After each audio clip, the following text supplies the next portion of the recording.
행복, 성공, 그리고 사랑을 괜찮아 TV와 함께 바로 당신이 주인공입니다. 안녕하세요. 괜찮아 TV 지기 IM입니다. 괜찮아 TV를 시청해 주시고 삶이라는 가장 소중하고 단 한 번뿐인 여행에서 귀중한 시간을 저와 함께 해주셔서 다시 한번 감사드립니다. 저는 이 방송에서 진짜 사랑을 할 수 있는 방법을 여러분과 함께 찾아 나서는 것이며, 우리들이 원래 가지고 있는 무한한 능력을 세상에 고귀하게 펼칠 수 있는 방법을 찾고자 합니다. 진짜 사랑은 주는 사람과 받는 사람 모두가 행복하고, 지금 이 순간도 미래의 어느 지점에서도 그 사랑을 그리워하는 것이 진정한 사랑이라고 생각합니다.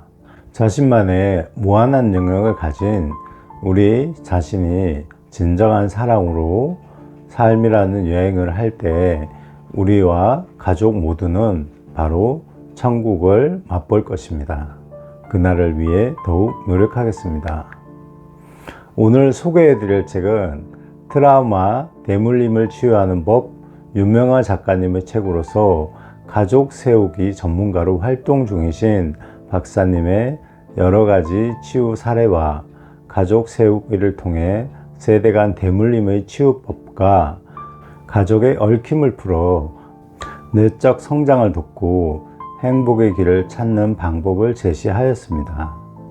일제강점기의 비극, 제주사건, 민주화운동 등 독재에 의한 학살과 국가폭력, 한국전쟁으로 인해 집집마다 가족을 잃은 상실감은 몸과 정신에 큰 트라우마로 각인되어 대물림되고 있는 우리나라는 전 세계에서 유례를 찾을 수 없는 자살 시도와 하루 38명의 자살 성공, 최근 매일 방송에서 우리를 충격에 빠뜨리는 가족 간의 범죄, 특히 젊은 부모의 자식 학대와 살인, 또 외부적으로 드러나지 않는 위험한 부모와 자식 간의 갈등, 헤아릴 수 없는 사회 부적응자, 우울증 환자, 사실 이 모든 불행한 현실의 출발은 국가적, 사회적 불행한 역사에서 시작된 트라우마를 가족이라는 이름으로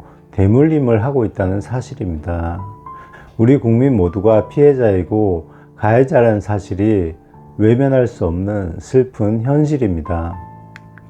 부모, 자식 관계, 부부 관계, 형제 관계, 죽음, 질병, 무기력, 돈과 일 등 우리의 삶 모든 부분의 얽힘과 대물림을 치유하는 구체적인 방법과 영적인 성장을 이루게 도움을 주는 책입니다. 우리나라와 같이 수많은 전쟁을 치른 독일에서 처음 개발된 가족 세우기는 독일 정부 차원에서 모든 가족이 치유를 통한 사회적 가족의 트라우마 대물림을 끊어내고 사회적 갈등 해결과 국민 개개인의 행복한 삶을 살아갈 수 있도록 노력했다는 사실을 알고, 지금 가족이 무너진 우리나라의 현실에서 무엇보다도 필요한 일이 아닐까 생각합니다. 진정한 치유는 지금 일어난 문제의 원인을 찾아내어 치유하는 것으로 사회적, 개인적 삶에서 다시는 그런 불행이 일어나지 않도록 원인을 제거하고 우리가 가진 원래 사랑으로 삶을 인도하는 것인 전인적 치유라고 생각합니다. 어쩌다 우리는 아픔을 껴안고 살게 되었을까? 무엇이 마음을 괴롭히는 것일까? 우리는 원래 그런 존재인가? 수많은 존재적 질문을 던질 때 우리는 행복이라는 문을 열고 살아가게 될 것입니다. 본문에서 우리를 옥죄는 마음의 습관을 정하지 않으면 후대의 부차적 느낌으로 넘어간다. 부모의 마음 습관이 자녀에게 대물림 되는 것이다. 안정적인 상황에서 불안감을 느끼거나 눈물을 흘릴 상황이 아닌데도 울어야 할 것 같은 기분이 들거나, 우울한 일이 없는데도 우울하거나 화날 일이 없는데도 분노에 차 있는 등 특정한 감정에 사로잡히는 것은 부차적 느낌에 빠진 상태일 수 있다. 부모는 태어나 가장 처음 맞는 관계다. 관계의 원형인 부모-자식 관계에 있어 어려움이 생기면 다른 사람들의 관계를 맺기가 어려워진다. 외상후 스트레스 장애인 트라우마를 가장 쉬운 단어로 제가 표현을 해보겠습니다. 누군가 넘어져서 무릎 C자인대가 파열이 되었습니다. 그런데 외형상으로 보이지 않으니 그냥 참고 평생을 살아갈 때 어떤 일이 벌어질까요? 조금 걷다 보면 통증이 오고 그곳에서 염증이 생기고 누군가 그곳을 건드리기만 하면 소리를 지르고 상대방에게 분노를 표현할 것입니다. 조금 괜찮아졌다 싶어 또 일을 시작하면 극심한 통증이 온몸을 덮치게 됩니다. 결국 그는 한쪽 다리를 절며 장애자가 되어 나중에는 걷지도 못하게 될 것입니다. 그런데 아직도 그는 타인에게, 가족에게, 상황에게 원인을 돌리며 상대방 탓을 하며 현실을 비난하며 분노, 중독, 우울증 속에서 고통받으며 살게 될 것입니다. 트라우마 치유란 어떤 상처를 겪었을 때 그 상처받은 사실을 인정하고 슬픔을 충분히 느끼고 기꺼이 치유하고 아픔을 겪어 나갔을 때 과거의 상처에도 불구하고 완전히 치료가 되었기 때문에 미래의 삶에서 영향을 미치지 않는 것입니다. 무릎 십자인대가 파열된 그가 상처를 인정하고 병원에서 고통을 감내하며 치료를 하였다면 그는 완치되어 정상적인 삶을 살아갈 수 있었지만 괜찮다고, 잘할 수 있다고 상처를 외면하고 인정하지 않았기 때문에 장애인으로서 자신과 가족과 타인을 괴롭히며 평생을 살아가는 것입니다. 치유를 하지 않는다는 것은 타인의 눈에는 보이지 않지만 그 고통을 안고 타인과 경쟁하는 것입니다. 정상적인 생활이 가능할까요? 자신의 능력을 발휘할 수 있을까요? 지금 자신과 가족 중에 누군가 아파하고 있다면 그의 내면에 치유되지 않는 피 흘리는 상처가 있다는 사실을 꼭 기억하세요. 우리는 삶 속에서 자신의 의지와는 상관없이 상처를 받을 수밖에 없습니다. 전쟁, 사고, 버림받음, 학대, 비교, 평가 등 수많은 상처의 위험에 노출되어 있습니다. 그러나 우리는 상처를 스스로 치유할 수 있는 능력을 가지고 있습니다. 외면하고 참고 견뎌낸 무릎 통증으로 인한 아픔은 바로 우울증, 분노, 중독, 폭력, 비교, 평가, 잔소리, 비난, 무기력, 시기 등 삶 속에서 다양한 모습으로 우리를 괴롭히고 있습니다. 바로 피해자가 다시 가해자가 되는 악순환의 대물림이 되는 것입니다. 그 악순환은 강아지가 자기 꼬리를 물기 위해 돌고 도는 것과 같습니다. 부모 자신의 상처받은 어린아이를 돌보고 안아주고 위로할 때 그 상처는 우리 대에서 끝을 내고 자식에게 대물림되지 않는 것입니다. 저 또한 상처를 받은 자식이었고 또 그 잔인한 삶을 우리 아이들에게 대물림한 가해자입니다. 저도 우리 아이들도 피해자와 가해자의 역할을 벗어나기 위해 지금도 노력 중입니다. 그 시간 속에서 우리 자신의 위대한 능력을 찾고 행복과 사랑과 성공을 경험하게 될 것입니다. 자신도 모르게 습관적으로 아이들에게 잔소리를 하고 계신가요? 아이들을 보면 미래가 불안하신가요? 아이들을 다른 사람과 비교하고 평가하시나요? 누군가의 말이 자신을 무시한다고 생각하시나요? 어떤 말이나 상황일 때 분노가 치밀어 올라오시나요? 자신도 모르게 외롭고 우울하신가요? 누군가에게 인정을 받지 못하면 자신이 쓸모없게 느껴지시나요? 자신의 삶이 행복해지면 어색하고 무언가 불행한 일이 생길 것 같으신가요? 무언가를 하지 않으면 불안하고 자신의 존재를 느낄 수 없나요?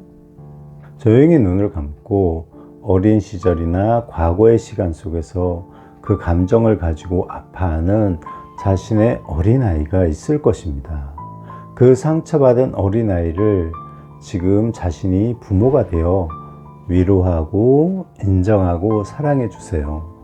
우리가 느끼는 부정적인 감정은 상처받은 우리 자신의 어린아이가 제발 나 좀 봐달라고, 나 아직도 여기서 울고 있다고, 제발 사랑해 달라고 절규하는 것입니다.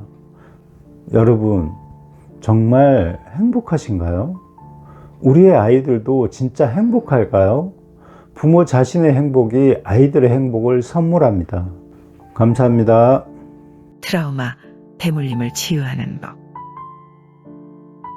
유명하지음. 인간관계의 의사소통을 잘할 수 있는 근원적인 힘은 어디에서 올까? 우리가 부모의 사랑으로 생겼고 부모가 우리를 낳아 자녀로 받아들였으며 먹이고 입히고 기르신 사랑을 받아들이는 것에서 온다. 이 받아들임이 다른 모든 관계를 위한 첫 번째 관문이다. 우리가 자녀로 부모에게 당신은 생명을 주시고 저는 생명을 받습니다. 이 받아들임을 통과하면 부모를 떠나 다음 관계로 향할 수 있다. 성인기에 발생하는 문제의 대부분은 부모와의 관계에서 받아들임이 완성되지 않았기 때문에 일어난다. 두 번째, 대표적인 관계는 사랑의 관계다. 이성관계든 동성관계든 다 해당된다.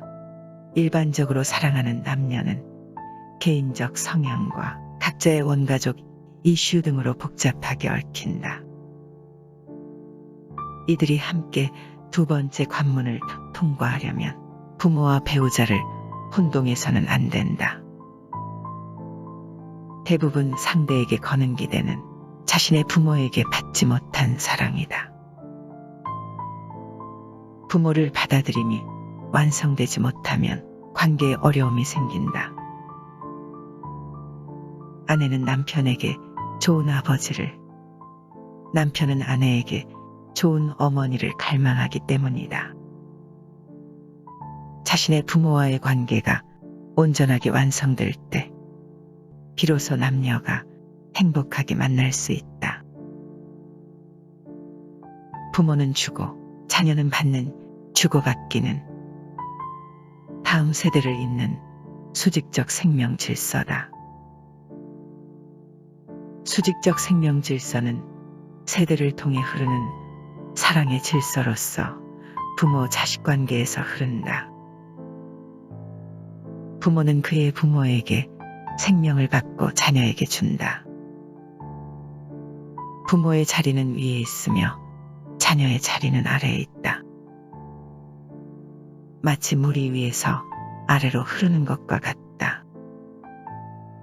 남녀 관계는 본질적으로 서로 없는 것을 동시에 주고받는 수평적 생명 질서를 따른다. 인간관계 역시 주고받음으로 관계를 조절한다. 이 주고받음이 잘 안 되는 사람은 부모와의 주고받음을 완성해야 한다. 어떤 사람은 자신이 아픈지도 모르고 살아간다. 홀로 있을 땐 눈물을 쏟지만 함께 있을 땐 애써 감정을 감춘다. 불안하고 우울하며 외롭고 슬프다고 고백하면 차라리 다행이다. 마음이 아프다는 것을 알아차리고 치료하려는 사람은 건강한 사람이니까 약에 의존하지 않고 마음을 다잡으려고 노력하지만 쉽지 않고 약을 먹어도 슬픔이 사라지지 않아서 고통받는 사람들을 엿보았다. 어쩌다 우리는 아픔을 껴안고 살게 되었을까? 무엇이 마음을 괴롭히는 것일까? 인정받고 싶은 마음. 정우에게 회사는 지옥이다. 새로운 팀장이 꺼림칙하기 때문이다. 팀장이 하는 말에 분노가 치민다. 팀장의 부당한 행동에 엄청난 스트레스를 받는다. 원만한 관계를 유지하기 위해 참고 있지만 울분이 터진다. 그리고 잠들 때마다 아침이 오지 않기를 기도한다. 회사에서 정우는 팀장과 의견 충돌이 잦다. 팀장의 주장을 받아들이는 척하고 회의실을 빠져나오면 좋겠지만 팀장에게 자신의 의견을 인정받고 싶어 한다. 인정받고자 하는 마음은 자기 생각이나 존재의 주도권을 타인에게 넘기는 것이다.